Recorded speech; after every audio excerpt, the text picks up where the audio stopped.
Jacob lived in the land where his father had stayed, the land of Canaan. This is the account of Jacob. Joseph, a young man of 17, was tending the flocks with his brothers, the sons of Bilhah and the sons of Zilpah, his father's wives. And he brought their father a bad report about them. Now Israel loved Joseph more than any of his other sons, because he had been born to him in his old age, and he made a richly ornamented robe for him. When his brothers saw that their father loved him more than any of them, they hated him and could not speak a kind word to him. Joseph had a dream. When he told it to his brothers, they hated him all the more. He said to them, "Listen to this dream I had. We were binding sheaves of grain out in the field when suddenly my sheaf rose and stood upright, while your sheaves gathered around mine and bowed down to it." His brother said to him, "Do you intend to reign over us? Will you actually rule us?" And they hated him all the more because of his dream and what he had said. Then he had another dream, and he told it to his brothers. "Listen," he said, "I had another dream, and this time the sun and moon and 11 stars were bowing down to me." When he told his father as well as his brothers, his father rebuked him and said, "What is this dream you had? Will your mother and I and your brothers actually come and bow down to the ground before you?" His brothers were jealous of him, but his father kept the matter in mind. Now his brothers had gone to graze their father's flocks near Shechem. And Israel said to Joseph, "As you know, your brothers are grazing the flocks near Shechem. Come, I am going to send you to them." "Very well," he replied. So he said to them, "Go and see if all is well with your brothers and with the flocks, and bring word back to me." Then he sent him off from the valley of Hebron. When Joseph arrived at Shechem, a man found him wandering around in the fields and asked him, "What are you looking for?" He replied, "I'm looking for my brothers. Can you tell me where they are grazing their flocks?" "They have moved on from here," the man answered. "I heard them say, 'Let's go down to Dothan.'" So Joseph went after his brothers and found them near Dothan. But they saw him in the distance, and before he reached them, they plotted to kill him. "Here comes that dreamer," they said to each other. "Come now, let's kill him and throw him into one of these cisterns and say that a ferocious animal devoured him. Then we'll see what comes of his dreams." When Reuben heard this, he tried to rescue him from their hands. "Let's not take his life," he said. "Don't shed any blood. Throw him into this cistern here in the desert, but don't lay a hand on him." Reuben said this to rescue him from them and take him back to his father. So when Joseph came to his brothers, they stripped him of his robe, the richly ornamented robe he was wearing, and they took him and threw him into the cistern. But the cistern was empty. There was no water in it. As they lay down to eat their meal, they looked up and saw a caravan of Ishmaelites coming from Gilead. Their camels were loaded with spices, balm, and myrrh, and they were on their way to take them down to Egypt. Judah said to his brothers, "What will we gain if we kill our brother and cover up his blood? Come, let's sell him to the Ishmaelites and not lay our hands on him. After all, he is our brother, our own flesh and blood." His brothers agreed. So when the Midianite merchants came by, His brothers pulled Joseph up out of the cistern and sold him for 20 shekels of silver to the Ishmaelites who took him to Egypt. When Reuben returned to the cistern and saw that Joseph was not there, he tore his clothes. He went back to his brothers and said, "The boy isn't there. Where can I turn now?" Then they got Joseph's robe, slaughtered a goat, and dipped the robe in the blood. They took the ornamented robe back to their father and said, "We found this. Examine it to see whether it is your son's robe." He recognized it and said, "It is my son's robe.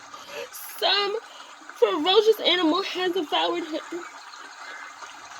Joseph has surely been torn to pieces."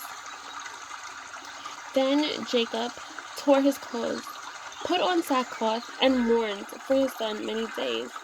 All his sons and daughters came to comfort him, but he refused to be comforted. "No," he said, "in mourning will I go down to the grave to my son." So his father wept for him.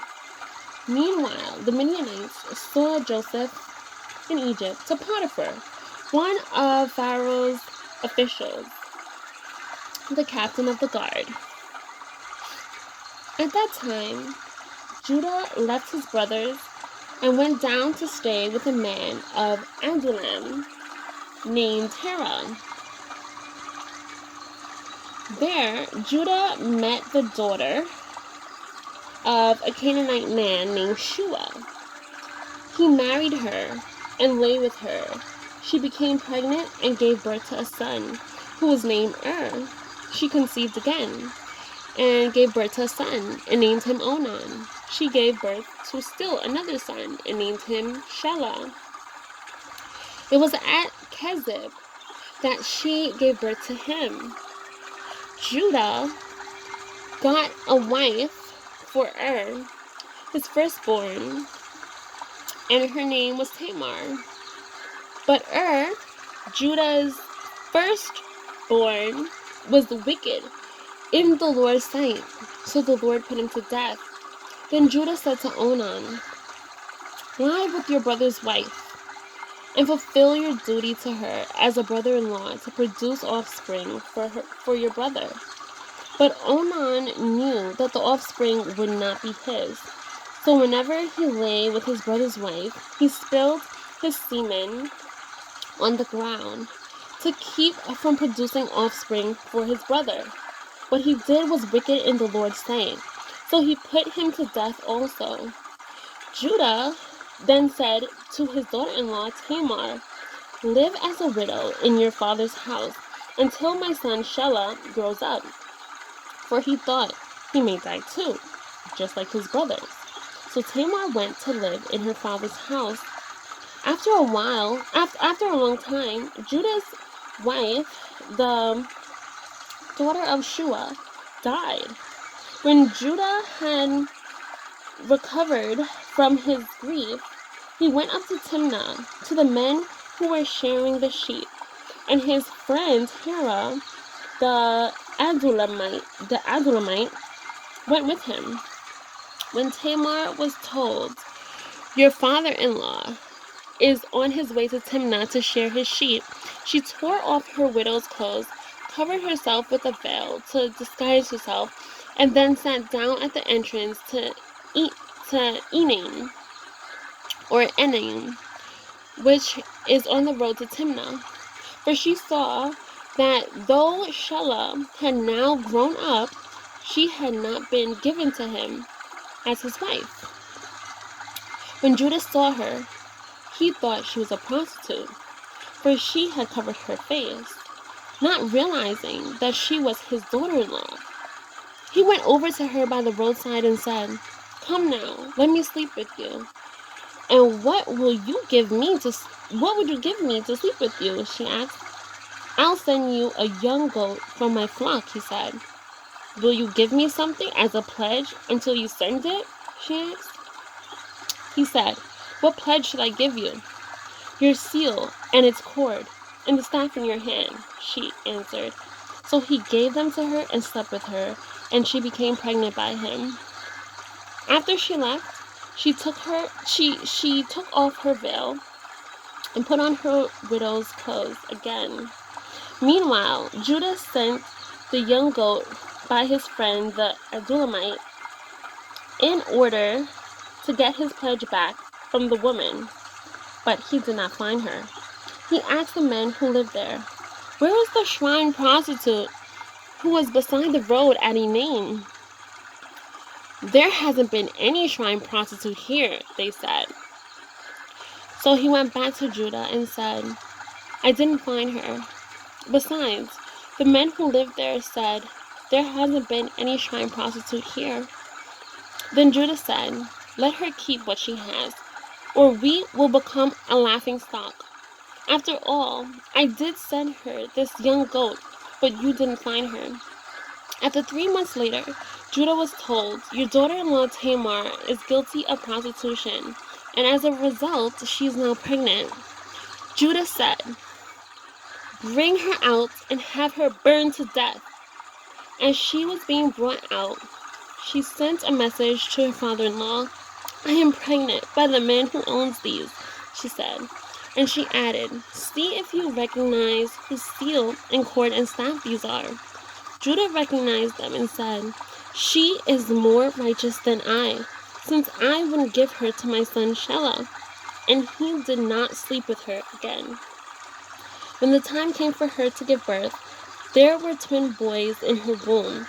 As she was giving birth, one of them put out his hand. So the midwife took a scarlet thread and tied it on his wrist and said, "This one came out first." But when he drew back his hand, his brother came out, and she said,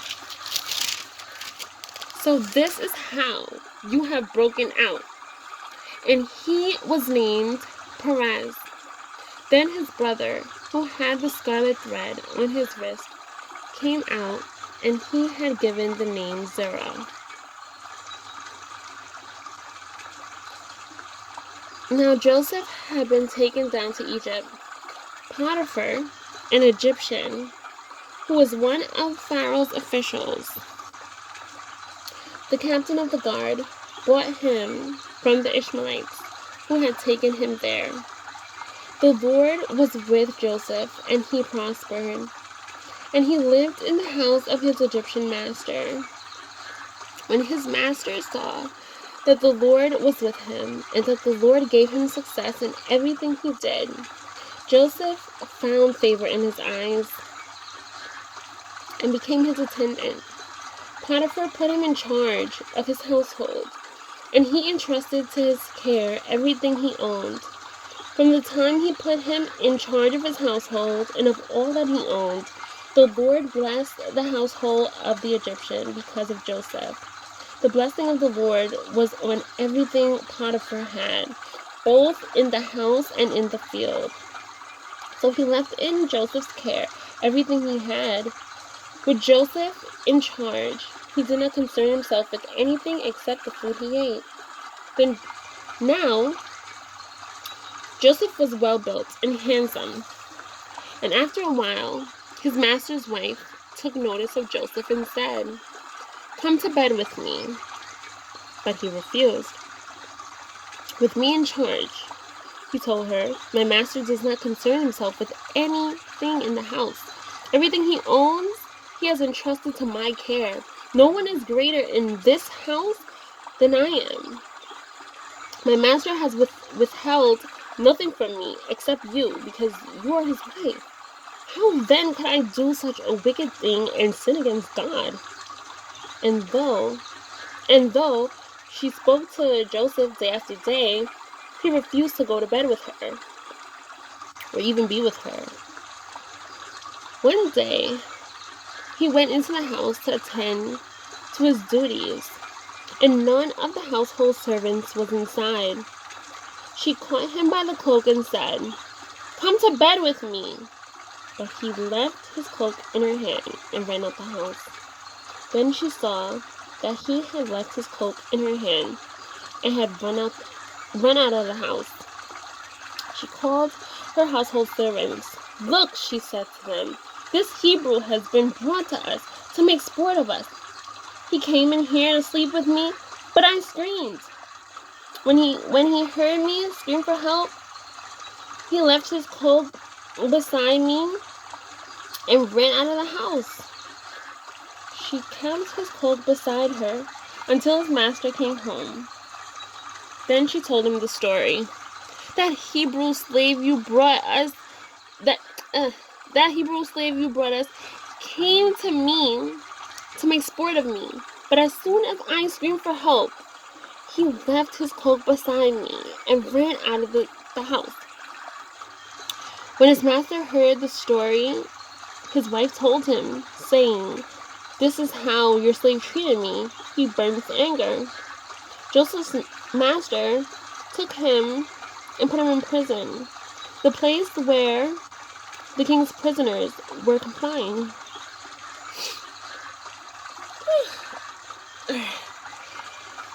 Alright, guys. But while Joseph was there in the prison, the Lord was with him. Amen.